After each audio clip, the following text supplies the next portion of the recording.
আগের বুলাকে ফোনটা পড়ে গেছিলো, তার জন্য এর উপরে পড়ে গেছে, তার জন্য এখানে থুয়েছিলাম। দেখুন এখানে থুয়েছিলাম তো দুদম করে পড়ে গেছে।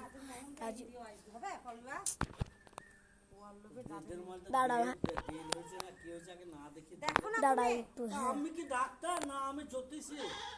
ডাক্তারের কাছে যেতে হবে, গিয়ে নিয়ে আসতে হবে।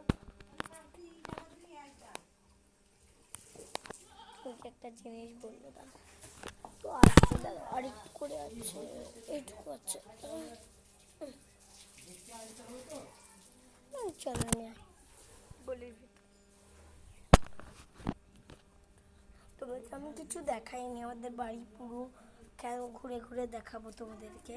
আজকে কিছু দেখালাম না, পরে ব্লগে মানে দেখি। এখানে লাইভটা শেষ করছি। লাইভ